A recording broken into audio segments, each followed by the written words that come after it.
नमस्कार, capital TV देख रहे हैं आप। मैं हूं आपके साथ पूजा।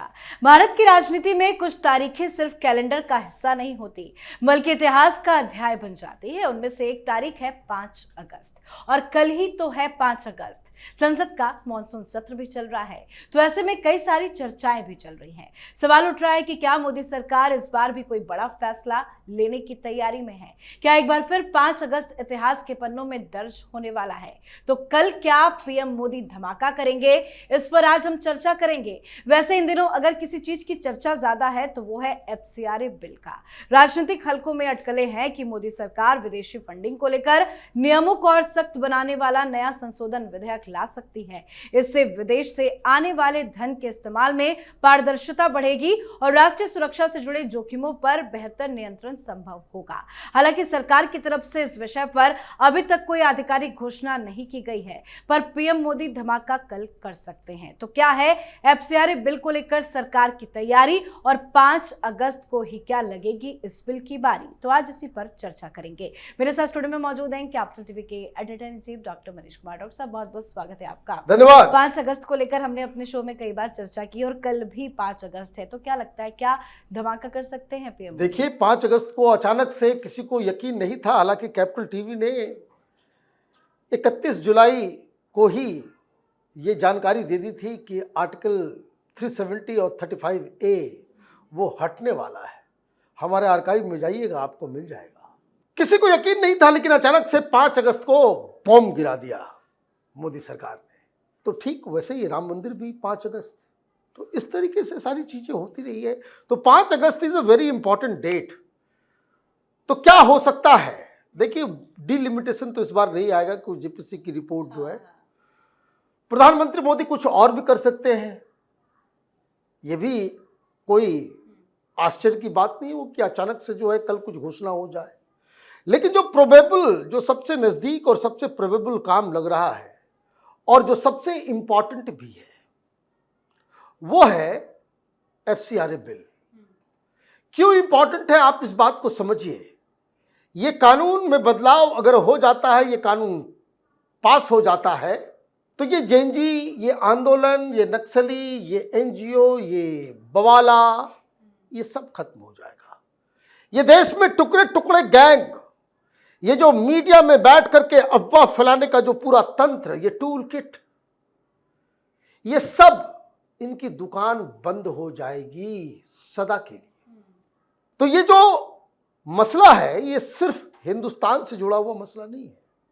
एफसीआरए के कानून में बदलाव करना चाह रही है सरकार, तो इस पे अभी G7 की बैठक के दौरान इंडियन डेलीगेशन को अमेरिका की तरफ से बहुत वार्निंग भी दी गई। डोनाल्ड ट्रंप और अमेरिका से हिंदुस्तान के रिश्ते इस चीज को लेकर के भी बड़े तनावपूर्ण हुए हैं, क्योंकि हिंदुस्तान इस फॉरेन कंट्रीब्यूशन रेगुलेशन एक्ट में तब्दीलियां करने की कोशिश कर रहा है।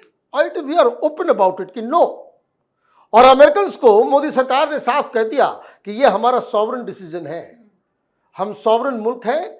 अमेरिका से पैसा आए, कनाडा से आए, दुनिया के किसी भी जगह से पैसा आए, वो पैसा किस चीज में इस्तेमाल होगा, that has to be accounted for. ये नहीं होगा कि आप जो है पैसे भेजिए, जॉर्ज सोरोस यहाँ पैसे भेजे, वहाँ का डीप स्टेट पैसे भेजे, वहाँ का फोर्ड फाउंडेशन पैसे भेजे, CIA जो है अपने यहाँ ऑपरेशन चलाए, उस इलीगल पैसे के, वो पॉसिबल अब नहीं है। मोदी सरकार झुकने वाली नहीं है। इसलिए पुतिन कहते हैं ना, भाई मोदी हिंदुस्तान के नेशनल इंटरेस्ट से कॉम्प्रोमाइज नहीं करते। तो सवाल यह है कि क्या फॉरेन से जो पैसे आ रहे हैं चोरी चोरी, चुपके चुपके, अलग अलग, क्या वो नेशनल इंटरेस्ट में आ रहे हैं या नेशनल इंटरेस्ट के खिलाफ आ रहे हैं? तो इसका तो बहुत ही सिंपल सा जवाब है कि भाई चाइना में बैठा हुआ व्यक्ति है ना, वो कौन सिंघम था, है वो किसी मीडिया हाउस को पैसे दे रहा था। वो किस लिए दे रहा था? फिलैंथ्रोपी करना है। किस लिए?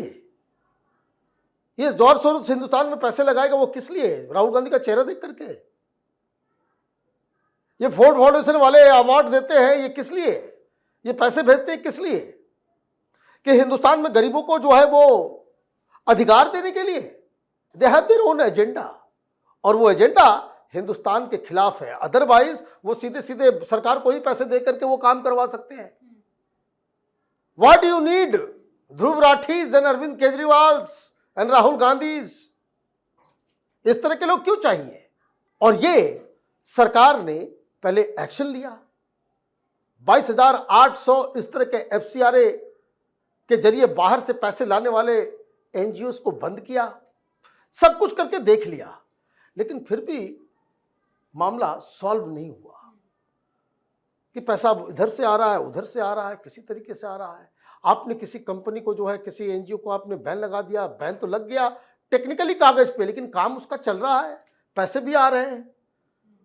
तो अमित शाह की नजर पड़ी इन सारी चीजों के ऊपर, फिर यह कहा गया कि नहीं, अब इसमें फाइनल कील ठोकने की आवश्यकता है। तो 5 उद्देश्य हैं इसके, इसको समझ लीजिए। पहला, विदेशी प्रभाव, फॉरेन इन्फ्लुएंस, उसको कम करना। इन्फ्लुएंस किस चीज के ऊपर? तो ये जो फॉरेन फंडिंग के जरिए राजनीतिक और सामाजिक विचारधारा और अफवाह और सोशल मीडिया, एकेडमिया, ये सारी चीजों को जो इन्फ्लुएंस किया जाता है, उसके ऊपर लगाम लगाना है। तो क्या होता था? पहले विदेशी फंड लेने वाली जो संस्थाएं होती थी, वो इस तरह की गतिविधियों में खुलेआम काम करती थी। ये सेमिनार हो रहा है तो ये हो रहा है, वो हो रहा है। अब क्या? अब नहीं कर पाओगे, नहीं करने देंगे। आप जो है यहां पे प्रोपेगेंडा का स्कूल नहीं खोल सकते। आपको बताना होगा कि भाई आप क्या कर रहे हो, यहां पे ये काम नहीं चलेगा। सरकार का उद्देश्य यह है कि भारत के आंतरिक मामलों में विदेशी प्रभाव बिल्कुल ना के बराबर हो। जैसे ये कॉकरोच पार्टी ने किया आंदोलन, ठीक है, यूथ का आंदोलन है, करो, कोई बात नहीं है, लेकिन पैसे अमेरिका से आएंगे, बर्गर का ऑर्डर अमेरिका से दिया जाएगा, ये अब नहीं कर पाओगे। ये कानून रहता तो अभी सब लोग नप गए होते, ताम तमूरा सब सारे लोगों के पीछे ईडी पड़ गई होती। ये आखिरी है, ये आखिरी, इसलिए अभी देखिएगा जैसे ही आएगा बवाल मचेगा, बवाल मचेगा। दूसरा, जिस काम के लिए पैसे आ रहे हैं, पैसा उसी में खर्च होगा। पहले क्या था कि आपने मोटा मोटी आपने बुला लिया कि भाई एक एजुकेशन को लेकर के जागरूकता अभियान चलाना है। अब मालूम चल रहा है कि वो पॉलिटिकल फंडिंग हो रही है, उसके ऊपर जो है धरना प्रदर्शन चल रहा है, वहाँ एक अलग किस्म की बातचीत चल रही है। अब पैसा किस उद्देश्य से लाया गया, आपको बताना पड़ेगा कि इस चीज़ के लिए ला रहे हैं, और पिन पॉइंट करके बताना होगा कि भाई हमें 10 अलमारी खरीदना है। उस तरह से आपको बताना पड़ेगा कि ये पैसा इसलिए किन राज्यों में खर्च होगा, लोकेशन बताना होगा कि उस जगह, ऐसा नहीं कि केरल के लिए पैसा लाया और केरल से जो ऑर्डर हो रहा है यहाँ पे जंतर मंतर में धरना प्रदर्शन के लिए, आप नप जाओगे। किस परियोजना में लगेगा, और इसकी जानकारी आपको चरणबद्ध देनी होगी कि आपको जो है सारी चीजें जो है वो आपको देना पड़ेगा। तीसरा, विदेशी पैसे से बनी संपत्तियों पर सरकार की निगरानी, ये बड़ा इंपॉर्टेंट है।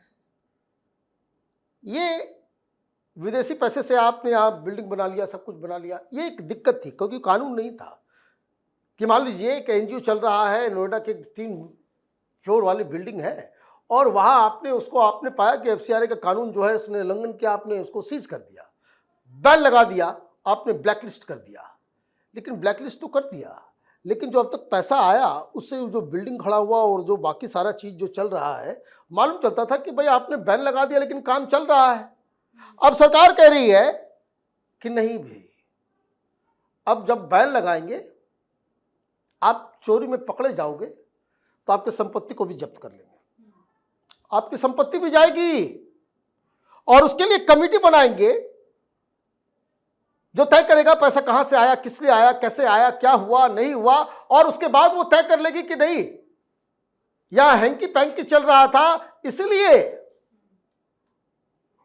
वो जो संपत्ति विदेशी फंड से जो आपने जमा किया, अर्जित किया, उसको फिर समाज कल्याण में फिर सरकार खुद ले लेगी, बैन लगने का मतलब तो यही है ना। जी जी। कैसा नहीं कि बैन लगा दिया, बाकी वो दूसरा नाम बदल देगा। इस कंपनी का नाम बदला, दूसरा काम वही कर रहे हैं, वही कन्वर्जन का काम चल रहा है, वही जो है लोगों को प्रोपेगेंडा करने का काम चल रहा है। हर विदेशी रुपए की ट्रैकिंग, एक एक पैसा, ये ज़्यादा इम्पोर्टेंट है कि पैसे की ट्रैकिंग की होगी कि पैसा किस संस्था के जरिए किस किस लेयर में कहाँ कहाँ कैसे कैसे खर्च हुआ। एक एक पाई का हिसाब देना होगा। पाई का हिसाब नहीं दोगे, बैन लगेगा, बैन लगेगा। ये जितना कन्वर्जन का रैकेट चल रहा है, चाहे वो आप देखिए विदेशी फंड से ही चल रहा था ना, वो क्या नाम था उसका, वो झांगुर, वो तमाम जो क्रिश्चियन मिशनरी जो कन्वर्जन के रैकेट में लगे हुए, सब यही सब पैसे ला रहे हैं। तो पैसा कहाँ से आया, किसने खर्च किया, कैसे खर्च किया, एक एक पाई का हिसाब वो अब लिया जाएगा। और पांचवा, राष्ट्रीय सुरक्षा और पारदर्शिता, कि भाई पैसा कहाँ से आ रहा है, कौन सा ऑर्गेनाइजेशन दे रहा है, ये सब पब्लिक होगा। बहुत सारे लोग कह रहे हैं कि भाई अमेरिका ने ऑब्जेक्शन उठाया ना कि भाई ये क्यों कर रहे हो। हिंदुस्तान में बहुत सारे लोग जो है वो जाएंगे, कोर्ट में जाएंगे, सब जगह जाएंगे कि भाई ये तो हमारे अधिकारों का, ये सिविल सोसाइटी के ऊपर दमनकारी जो है सरकार की तरफ से ने साफ साफ कह दिया, वो लिस्ट निकाल दी कि लो देखो, अमेरिका में भी ऐसा कानून है, ब्रिटेन में भी ऐसा कानून है, चीन में भी तो बहुत खतरनाक कानून है, जापान में भी कानून है, पूरी दुनिया में कानून है कि आप विदेशी फंड से ला करके हिंदुस्तान माने उस देश के अंदर आप एंटी नेशनल एक्टिविटी, समाज में प्रोपेगेंडा से लेकर के बाकी सारी चीज़ों को लेकर के आप एंटी गवर्नमेंट प्रोपेगेंडा नहीं कर सकते। That has to stop. और ये बहुत ही पारदर्शी तरीके से, बहुत ही, जिसको समाज सेवा करना है, विदेश से पैसे लाइए, एक एक चीज़ का हिसाब दीजिए, क्या दिक्कत है इसमें। तो आप देखिए अगर ये होता है तो जॉर्ज सोरोस हो के तमाम विदेशी एजेंसियां, चाहे चाइनीज़ हो, चाहे पाकिस्तानी हो, चाहे वो वेस्ट एशिया से हो, चाहे वो अमेरिका से हो, लैटिन अमेरिका से हो, ये सारे धंधे जो है वो बंद हो जाएंगे। और ये अपने आप में पूरी दुनिया के लिए भी एक बड़ी खबर होगी और हिंदुस्तान को एक बहुत बड़ी समस्या से राहत मिलेगी। बिल्कुल, और बहुत इंपॉर्टेंट बिल भी है, मुद्दा भी है, तो इस पे हम अपने अगले कार्यक्रम में भी आपसे चर्चा करेंगे। फिलहाल बहुत बहुत धन्यवाद सर बातचीत के लिए। धन्यवाद। फिर भी एक बात तो तय है कि जब बात 5 अगस्त की होती है तो लोगों की उम्मीदें और चर्चाएं अपने आप भी बढ़ जाती है, क्योंकि पिछले वर्षों में इस तारीख ने भारतीय राजनीति को ऐसे फैसले दिए हैं जिनका असर दशकों तक महसूस भी किया जाएगा। इसीलिए इस बार भी हर नजर संसद पर है, हर कैमरा सत्ता के गलियारों पर है और हर किसी को इंतजार है कि क्या मोदी सरकार 5 अगस्त को फिर कोई ऐसा कदम उठाएगी जो देश की राजनीति में नया अध्याय जोड़ दे। तो इंतजार करते हैं और देखते हैं कि पीएम मोदी क्या बड़ा धमाका करते हैं। लेकिन एफसीआरए बिल को लेकर सरकार की तैयारी पूरी है। तो आप भी अपनी राय कमेंट करके लिखिएगा। देखते रहिए कैपिटल टीवी। नमस्कार।